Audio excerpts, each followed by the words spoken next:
God damn it. Yeah, my microphone was out, but now it's good. I'm sorry for that. So one more time, let's start with the interactions. Welcome to the WhatsApp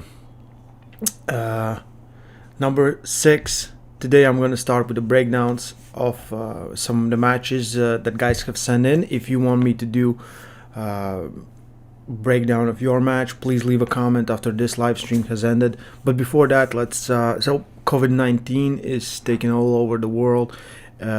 Since May 12, we have limited restrictions here in Latvia. The gym opened first.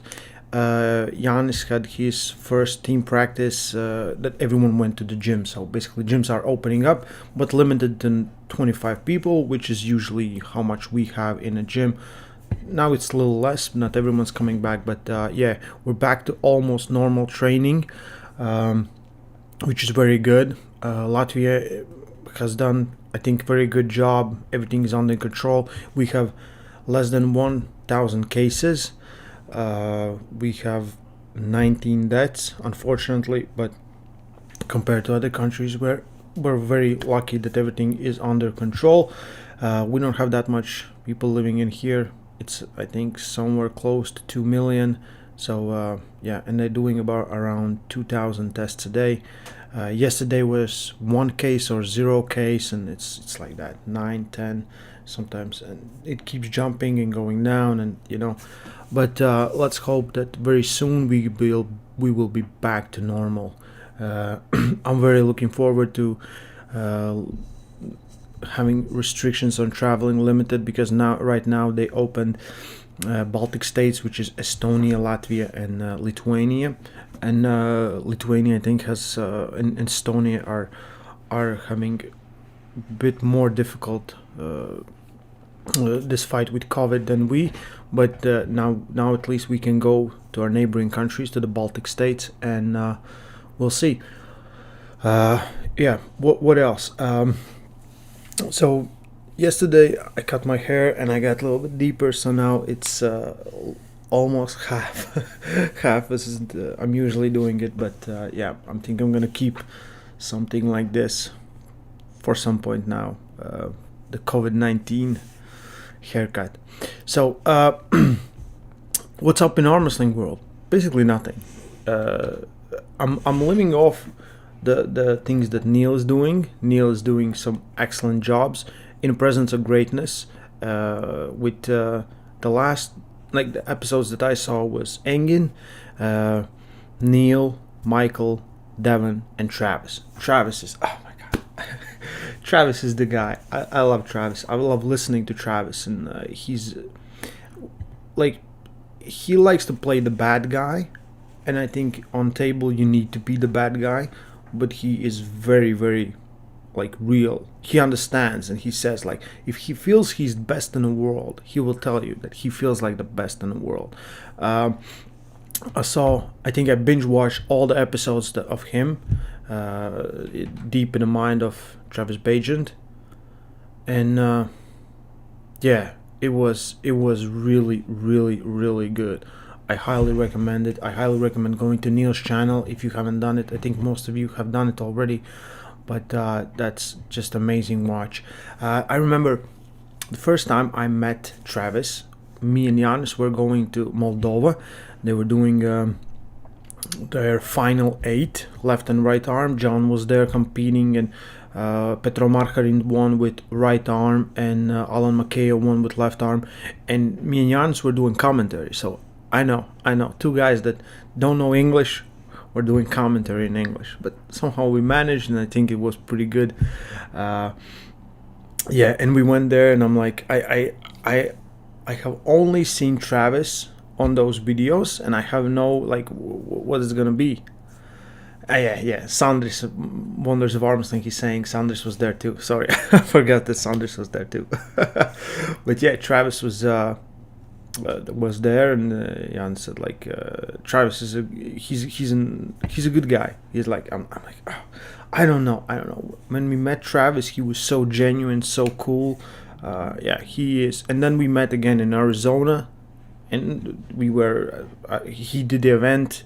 He gave the nickname to Vlad, I think, and yeah, it was really great experience. He's one of those guys that I would just love to listen. Whenever he tells a story, it goes like the story starts here, he goes around a few circles, and then he comes back, and then at the end you're like, can you tell me the story about what I asked you for? But yeah, he's one of those guys in arm wrestling that I believe we really need those fun people, those fun characters, and also he's a world-class arm wrestler. So yeah, highly recommend it if you haven't seen it. I'm going through Neil's channel. Yesterday there was Rob with Engin. There was really good conversation, and again, I love listening to opinions of highly ranked and people who are very invested in the sport, so we can all learn a lot of things. What else? We're doing renovating in gym, so this is why I have some paint on my knuckles, but everything else is fine. We're getting back to normal training, and I'm very eager to get back. If the government allows us to do some small competitions, because I'm really sure, I'm 100% sure they won't allow to do like mass events. No, then we are gonna do super matches in Latvia with Vlad, Yanis, everyone who wants to pull, and everyone we can get. I think everyone's very thirsty for arm wrestling, so we're gonna go and do that. Let's start with the breakdown. So if you want me to do a breakdown of your technique or something, as I said, send me a video of you struggling, losing, whatever, that will be fine. So I have 2 sent in videos. We will start with Nolan. I will read the comment first because he left a comment under the previous live stream. Hey Ray, I got a few matches for you. My name is Nolan Selwood. I'm 16 years old and about 152 pounds. I have had some questions about some of my matches. In match 1, 2, and 4, I'm on the left. I have glasses, big fluffy hair. You will see. So match 1 is me trying to do a high position top roll. I can't do a low hand top roll or anything like that because my wrist would always pop almost out of its socket when I would try to do so. I have to have a high hand when top rolling. But what is a good way to set up for a high posting top roll, both in strap and out of strap? So that's why I included a setup on this match. Okay, so let's take a look at match number 1. Okay, so he is showing us a little bit of his. So he's the guy with the cool looking hair. So what's this? Okay.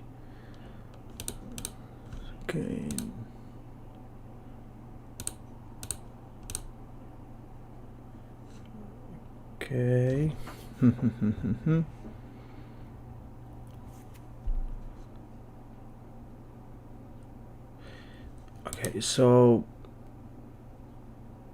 I have to see what the other guy is doing. Then I will talk about some stuff. So, okay. Trying to get there.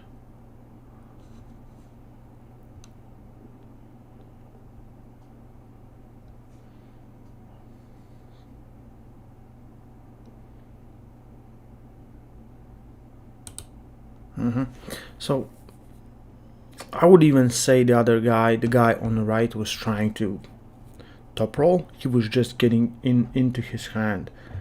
And I watched this video previously with Nolan, and he is he starts very tight, but his angle opens up all the time, and he basically in a catching defensive position.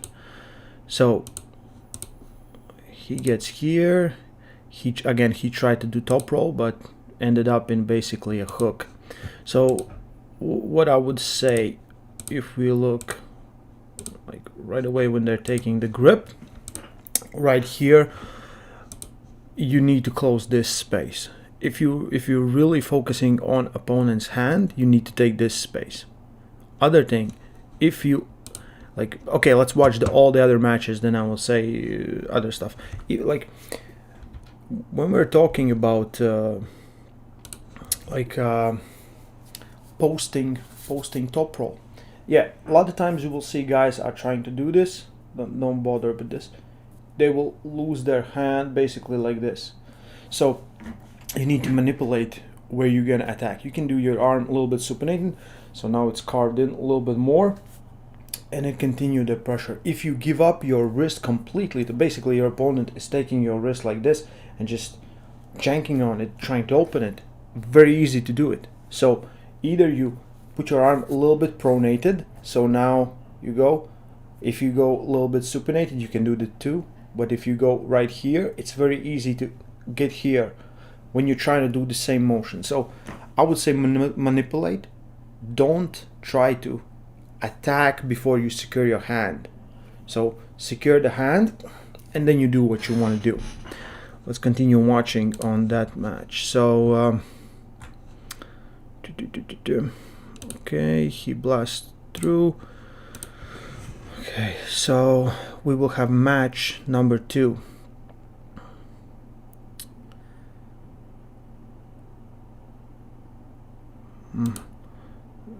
Okay, he did a comment. Match 2 and 3, I wanted to get into the hook, but I really don't know how to engage the hook too well. I have actually pretty good cupping power, but I can never get a little bit of cup with a stronger top roll because I entirely on drag and cupping. Any thoughts? Okay, so he tried to get in. Okay, he lost there. Okay, number 3. Okay, again he lost his wrist.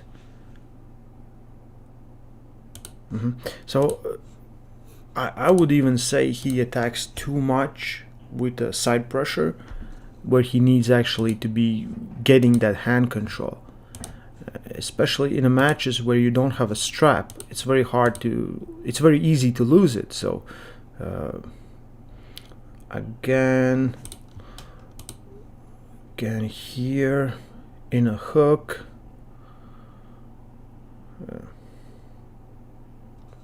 So I would say the best example of what I would try to teach you would be the last match, because you understood, like, when your opponent goes in, when he's attacking, all you need to do is try to get your cupping, get your hand, and then you basically stay in the defensive position. So it's nothing bad. It's nothing bad, but there's a lot of guys who are trying to attack, but they're not so strong and not so fast at some positions that they actually lose every start, and they end up in these positions where they have to fight out. Why not to do it intentionally? Like Mindaugas sides, great example. He is applying defensive style. A lot of time good top rollers like Tautiev, he does the same thing. He basically securing the hand with your opponent and basically driving him away with your back pressure, trying to get him as far away. Right now, every match ended like this. Every match was with you losing the center, opponent getting in, and you fighting from that position. The first match too, where you're trying to get that top roll or something, you can do the same thing, and doesn't matter if you feel comfortable in both, in hook or top roll. Just basically help your opponent to go to the side. This will take some tension away from him, and then just pull him out of position, trying to secure your hand, and of course staying in good position. And you don't need to do it like when you open up too much. You can do it when you open up just a little bit, just a little bit of changing the angle of power. So basically not trying from him to catch him right here, but basically catch him right here, and that's enough. So secure the hand, get him out of position in your strongest position. From what it looks like, your strongest position is a little bit more inside. Okay, and we have another one. Second video is from Jakub. Jakub is from Norway. Funny thing is, I'm refereeing this match. So I remember this match. So Jakub is on the right. So he's on the right side right here. So right from the start. So match starts, he gets the hand control. The opponent has lost his wrist. He is already in much better dominant position. So all he needs right here is either secure his hand, not to let opponent slip out, and just drag him to the side. What he does is the opponent goes to the flop wrist press. Of course, it's harder to get him here, but Jakub is, he was still trying to do that, and then they lost. They get in a strap. As you see, I'm putting on the strap. So, okay, we have some editing skills right here. Boom, the color changes. So, in a strap, of course, it will be easier for a guy who has weaker hand, because he will gain that advantage where his hand is much stronger. But I would still say Jakub was more dominant in this match because he secured the position. So let's go and watch. So again, he gets right here. Let's put on some better quality if that's even possible. And let's go 75% of the speed. So he gets in top roll right here. He gets in top roll, and then because opponent stopped him, he went back in. He changed everything, and like that's one of the biggest sins, especially when you are not super adept in pulling in top roll and hook. When you change your style depending on what your opponent is doing. Like, he gained that position, and because he was stopped, because there was a strap, he went back inside, and that would say the biggest problem. You should really try to do it as much, like put everything in your top roll, because that worked. That really worked. He gets back. As you can see, now Jakub's hand is under because he went so much back.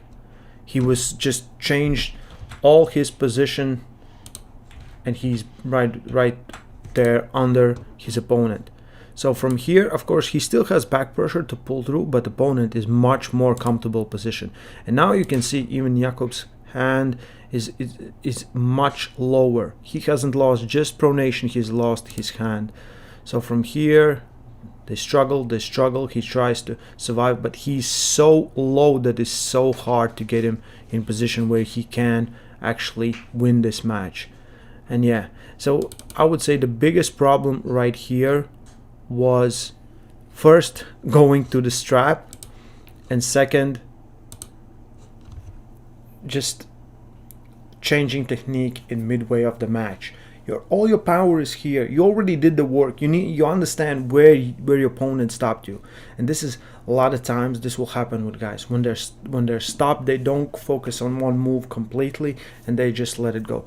Best top rollers are usually all the time focusing on that move. If they lose from their arm being pronated like this and in like a winning position, they still got dragged back. They still did everything they could to secure best position possible for them, and that's what you should be doing. Secure the best possible position for you. So we had 2 send-ins. If anyone has more videos or your matches, there's something that you want me to talk about, react, doesn't matter, just leave it right here when we end this live stream, and we will see. Okay, let's get some questions, and this will not be a long one. You reckon Devon can stand a chance against Latin? Devon can stand a chance, of course. Anything can happen, especially when you're talking about Devon Larratt. My opinion, Vitaly is favorite. I think in Devon's mind, Vitaly is favorite. He has said many times that he sees him as one of the best young arm wrestlers there is. Can I do forearms and top rope training together? Of course. Hey coach, a guy named Ryan Bowen was talking shit about you. Where it was. I know he made a list on Reddit.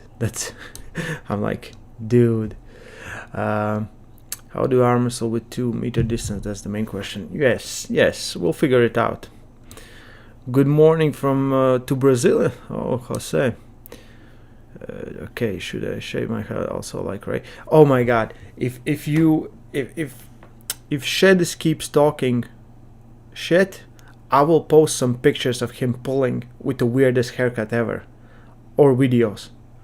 Yeah. So, okay.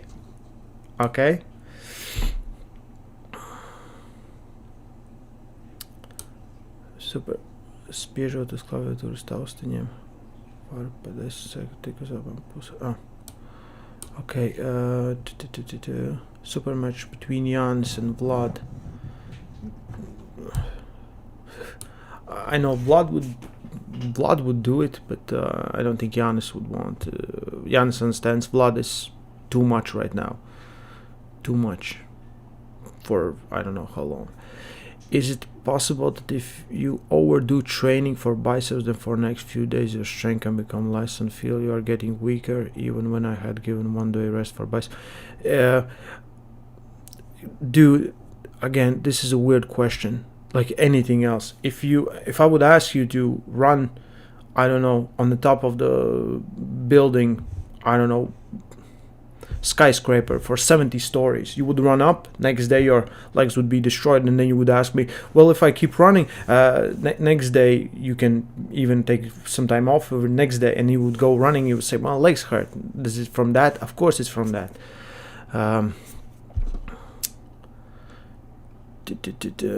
Lightning crib. You shouldn't train bicep every day anyway. It doesn't recover as fast. Oh, Shed is dropping some knowledge in comment section, so I have nothing here. I'm not even embarrassed. Yeah.